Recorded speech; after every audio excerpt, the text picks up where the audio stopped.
आज अपन अंग्रेजी ग्रामर के अंदर अगला चैप्टर शुरू करने जा रहे हैं। इससे पहले अपन ने वर्ब को पढ़ा था, लेकिन वो वर्ब किस किस के साथ में प्रयोग होगी, आज अपन उन दोनों को पढ़ेंगे। जैसे जो वर्ब अपन ने पढ़ी है वो उसका प्रयोग अपन कहाँ करेंगे, तो अपन दो चीज़ों के साथ में उसका प्रयोग करेंगे। पहला है नाउन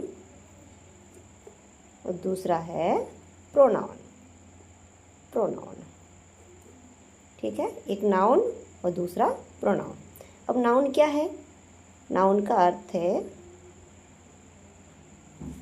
संज्ञा और प्रोनाउन का अर्थ है सर्वनाम। अब नाउन क्या होती है, पहले अपन नाउन को देखते हैं। यानी जो अपन ने वर्ब इससे अगले वाले चैप्टर में पढ़ी थी, उनका प्रयोग अपन इन दोनों के साथ में प्रयोग करेंगे। लेकिन ये दोनों होते क्या हैं, पहले इसको देखते हैं। नाउन है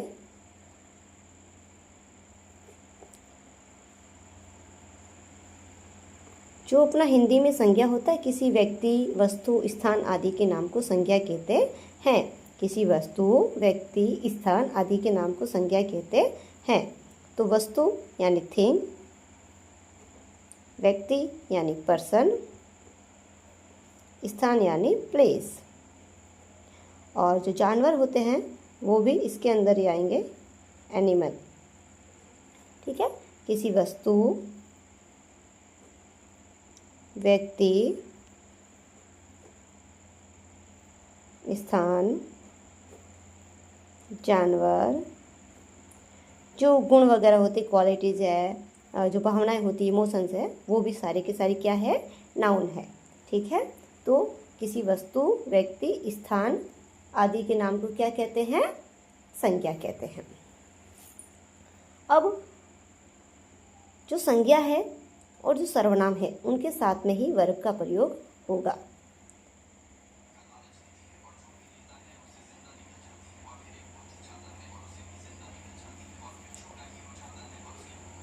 तो सबसे पहले अपन देख लेते हैं थिंग, यानी कौन कौन सी वस्तु है, यानी नाउन है, उसके अंदर जो वस्तु है वो क्या क्या है। तो देखते हैं, जो इस दुनिया में जितनी सारी चीज़ें आपको वस्तुएं दिखाई देती है, वो सारी की सारी क्या है, नाउन है। ठीक है, तो देखो कौन कौन सी नाउन है अपने पास में। जैसे ये पेन है, ये भी क्या है, एक नाउन है। जो बुक, नोटबुक वगैरह होती है, वो भी क्या है, नाउन है। ठीक है, जो कुर्सी है, चेयर, वो भी नाउन है। ठीक है, जैसे चम्मच है, स्पून, वो भी नाउन है। यानी जितनी चीज़ें आपको दिखाई दे रही है, सारी की सारी क्या है, नाउन है। अब नेक्स्ट पर्सन को देखते हैं, यानी व्यक्ति जो है वो कौन कौन से हैं। Boy, girl, mother, father, teacher,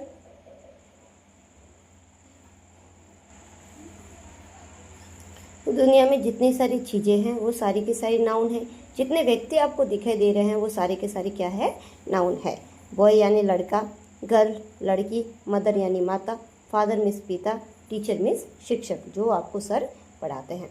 अब देखते हैं इस प्लेस को, कि प्लेस के अंदर क्या क्या आएगा। प्लेस मतलब प्लेस में क्या क्या आएगा, देखियो दुनिया में जितनी जगह है ना, वो सारी की सारी आपकी नाउन है। जैसे अपना इंडिया, जालोर, मुंबई,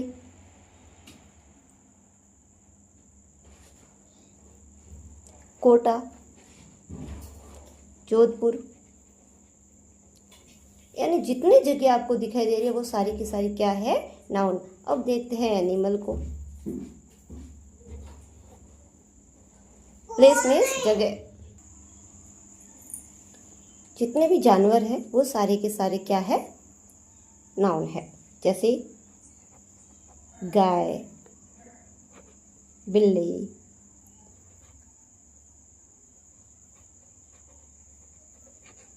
हाथी। ठीक है, जितने भी जानवर आपको आसपास दिखाई देते हैं, मंकी, सारे के सारे क्या है आपके लिए नाउन है। अब आगे बढ़ते हैं। नाउन किसे कहते हैं? संज्ञा को कहते हैं। और हिंदी में संज्ञा का मतलब है किसी वस्तु, व्यक्ति, स्थान आदि के नाम को संज्ञा कहते हैं। तो वो की वही अंग्रेजी में है थिंग, पर्सन एंड प्लेस। ठीक है, थिंग में ये जितनी भी चीज़ें आपको दिखाई दे रही है, उस दुनिया में जितनी चीज़ें आप देख रहे हो, जितनी वस्तु आप देख रहे हो, वो सारी की सारी क्या है? थिंग। जितने व्यक्ति आप दुनिया में देख रहे हो, चाहे वो मम्मी पापा, भाई बहन, दादा दादी, चाचा चाची, जितने भी हैं, सारे के सारे क्या है? पर्सन है। ठीक है, और ये सारे के सारे क्या कहलाएंगे? नाउन कहलाएंगे। प्लेस यानी जगह, दुनिया में जितनी जगह आपको दिखाई दे रही है, सारी की सारी नाउन है। जितने जानवर आपको दिखाई दे रहे हैं, सारे के सारे क्या है? नाउन है। तो इस प्रोनाउन की जरूरत क्या है? जब नाउन से काम चल रहा था तो प्रोनाउन की जरूरत कहाँ पड़ी? ठीक है, तो जब नाउन नहीं होगा तो नाउन के स्थान पे जो आके बैठेगा वो आपका प्रोनाउन है। ठीक है, जैसे किसी लड़के का नाम है हितेश। ठीक है, अब हितेश की जगह पे लिखा हुआ आया ही यानी वह, ये भी लड़का के लिए है, हितेश भी लड़का है। तो जो हितेश नाम आया वो तो है एक नाउन। ठीक है, और इसके स्थान पर जो ही आया है ये क्या है? ये है प्रोनाउन।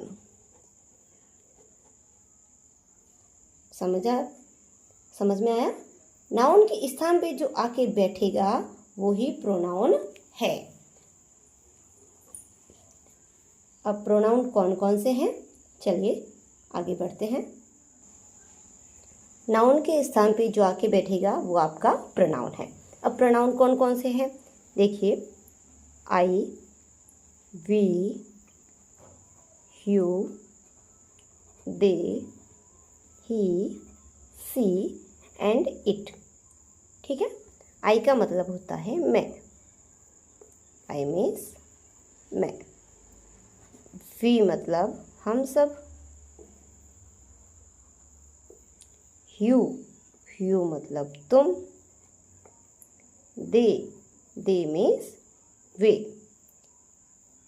ही मीन्स वह, ये लड़का के लिए आएगा। और सी मतलब वह, ये आएगा लड़की के लिए। और आई है टी, इट मीन्स यह। ठीक है, तो जितने वस्तुएं हैं या जो जानवर है उनके लिए बार बार अपन, जैसे once upon a time there was a dog का तो अपन एक बार यूज़ ले लिया। उसके बाद में इट वाज वेरी हंग्री। तो ये once upon a time there was a fox, it was very hungry. तो उनके लिए अपन जब बार बार उस चीज़ को डॉग फॉक्स नहीं लिख करके उसकी जगह पे अपन बार बार कहानी लिखने जाते हैं तो वहाँ पे इट का प्रयोग करते हैं। ठीक है, तो इसको अपन जब स्टोरी वाला पढ़ेंगे तब आराम से समझेंगे, इसको अलग से पढ़ेंगे। ठीक है, अभी अपने जो प्रोनाउन है I, we, you, they, he, she, it, और ये सारे के सारे किसकी जगह पे आएंगे? किसकी जगह पे आएंगे? नाउन की जगह पे। अगर वाक्य में नाउन है तो ये नहीं आएंगे, और अगर नाउन नहीं है तो ये आएंगे। ठीक है, यानी कि जो वर्ब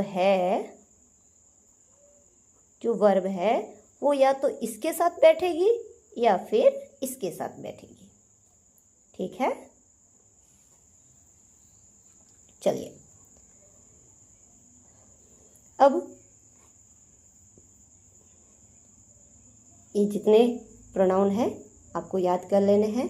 और नाउन संज्ञा यानी जितनी वस्तुएं आपको दिखाई दे रही है, जितने व्यक्ति दिखाई दे रहे हैं, जितने स्थान दिखाई दे रहे हैं, जितने भी जानवर आपको दिखाई दे रहे हैं, वो सारे के सारे नाउन है।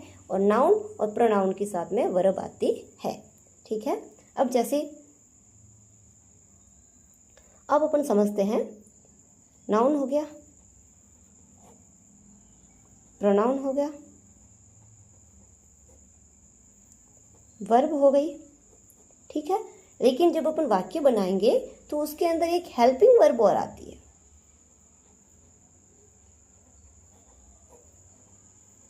Helping verb. अभी हेल्पिंग वर्ब क्या है, आइए समझाती हूँ। जैसे आपके पास छोटा काम होता है, ठीक है, अगर कोई छोटा सा काम है, मम्मी ने आपको बताया, पापा ने बताया, तो वो आपने अकेले कर लिया, ठीक है, यानी कि वहाँ पर आपको किसी की हेल्प की ज़रूरत नहीं पड़ी। और अगर कोई बड़ा काम आपको बता दिया जिसमें आपको भाई बहन की मदद लेनी पड़ सकती है, यानी कि भाई बहन आपकी क्या करेंगे, मदद करेंगे, ठीक है। अगर कोई बड़ा काम है तो उसमें क्या होगी, मदद होगी, मदद आपको लेनी पड़ेगी, आप अकेले वो काम नहीं कर सकते। अगर छोटा काम है तो वो बिना मदद के भी हो जाएगा, ठीक है। तो अंग्रेजी में ये मैं क्यों बता रही हूँ, क्योंकि जब आपके सामने वाक्य आएंगे, जैसे मैं चाहता हूँ, ये छोटा सा वाक्य है, और मैं विद्यालय जा रहा हूँ, ये बड़ा वाक्य है। तो जो छोटे वाक्य हैं वहाँ पर सिर्फ वर्ब आएगी, ठीक है, यानी छोटे छोटे वाक्य में आपको किसी की मदद की ज़रूरत, छोटे काम में मदद की ज़रूरत नहीं पड़ रही, वैसे ही छोटे वाक्य में ये हेल्पिंग वर्ब जो है, जो मदद वाले वर्ब है, इनकी ज़रूरत नहीं पड़ेगी। तो हेल्पिंग वर्ब की ज़रूरत कहाँ पड़ेगी, जब अपन बड़े वाक्य बनाने जाएंगे, जब इन वाक्यों का अपन ट्रांसलेट करने जाएंगे, तब अपन को हेल्पिंग वर्ब की भी ज़रूरत पड़ेगी। इसका काम ही हेल्प करना है, और हेल्प ये किस में करेगा, जो वाक्य बड़ा होगा, ठीक है। तो जो वाक्य बड़ा होगा उसमें हेल्प की ज़रूरत पड़ेगी, जैसे बड़े काम में मदद की ज़रूरत पड़ती है, वैसे ही यहाँ भी मदद की ज़रूरत पड़ेगी, और ये मदद कौन करेंगे, इसके हेल्पिंग वर्ब, ठीक है। तो हेल्पिंग वर्ब कौन कौन से हैं मैं आपको बताती हूँ।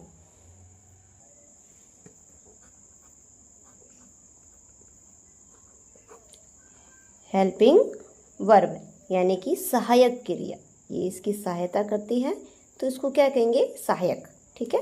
वर्ब क्रिया आपको पता ही है, ठीक है।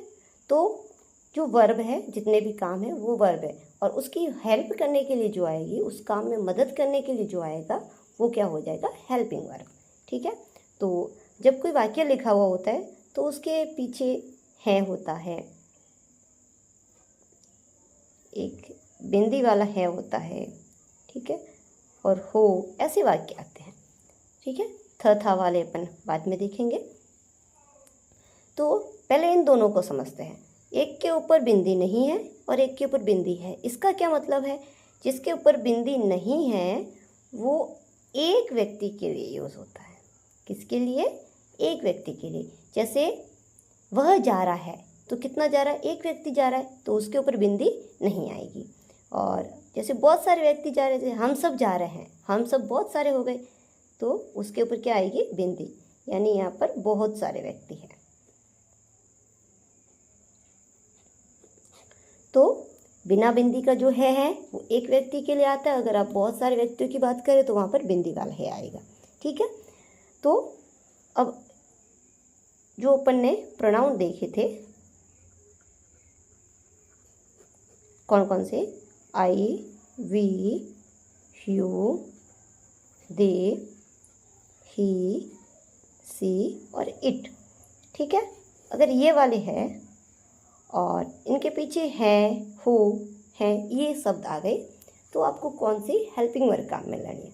तो जैसे क्लास में दोस्त होते, वो दोस्त के पास ही बैठता है, तो ठीक इनके भी अपने पक्के दोस्त हैं, ये अपने दोस्तों के पास जाकर ही बैठेंगे, और वो दोस्त कौन से है, हेल्पिंग वर्ब, ठीक है।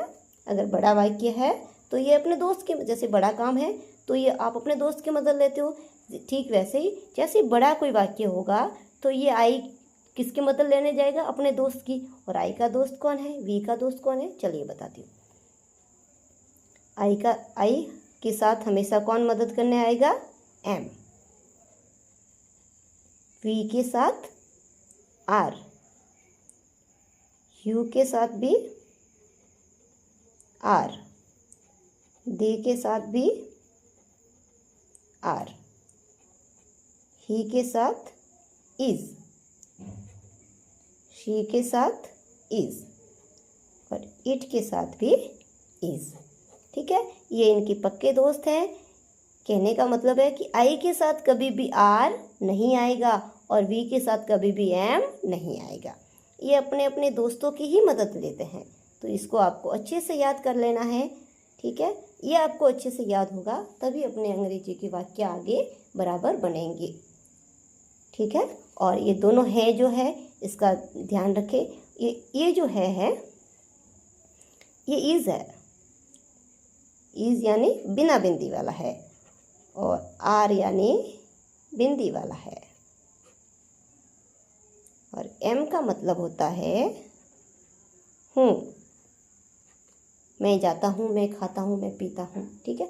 एक बात ध्यान रखेंगे अपन, छोटे काम में मदद नहीं मिलेगी, यानी कि छोटे वाक्य में आपको हेल्पिंग वर्ब काम में नहीं लेने हैं। जैसे बड़ा वाक्य होगा, बड़े काम में मदद की ज़रूरत पड़ती है, ठीक वैसे ही बड़े वाक्य में अपन को इन हेल्पिंग वर्ब की ज़रूरत पड़ेगी। और हेल्पिंग वर्ब कौन कौन सी है? फिक्स हेल्पिंग वर्ब है, ये इनके साथ में आएगी। तो जो जितने भी वाक्य हैं, हो, है और हूँ, ठीक है। अगर वाक्यों के पीछे ये वाले शब्द आ रहे हैं तो इनकी ये मैंने आपको बता दिए हैं, ठीक। और इनकी जो मदद करने के लिए आएंगे वो फिक्स है इनके दोस्त। आई के साथ एम ही आएगा मदद करने, वी के साथ आर आएगा, यू के साथ आर भी है, दे के साथ आर, ही के साथ इज, शी के साथ इज, और इट के साथ भी इज। है, हूँ वाले अपन ने देख लिए कौन कौन से हेल्पिंग वर्ब के रूप में आएंगे इनके साथ में, ठीक है। अब एक वाक्य होते हैं था, थे, थी वाले, एक होते गा, गे, गी वाले। तो ये जो वाक्य के पीछे होंगे तब इन प्रोनाउन के साथ में मदद करने के लिए कौन से दोस्त आएंगे वो अपन पढ़ेंगे नेक्स्ट पार्ट में, ठीक है। जब वाक्य के पीछे है, हूँ, है तो इन प्रोनाउन के साथ में मदद करने के लिए ये दोस्त आते हैं। और अगर वाक्य के पीछे था, थे, थी है या गा, गे, गी है तब मदद करने के लिए कौन से दोस्त आएंगे, क्योंकि जब काम बदल जाएगा तो मदद करने वाले दोस्त भी बदल जाएंगे, ठीक है। तो ये पढ़ेंगे अपन नेक्स्ट पार्ट में। वीडियो आपको कैसी लगी ज़रूर बताइएगा, अच्छी लगे तो चैनल के साथ बने रहिए और सब्सक्राइब कर लेना ताकि आने वाली हर एक वीडियो है वो आप तक पहुंच जाए। और ये अपनी जो ग्रामर की सीरीज है वो कंटिन्यू चलती रहेगी, आप आराम से धीरे धीरे सीख सकते हो। Bye bye.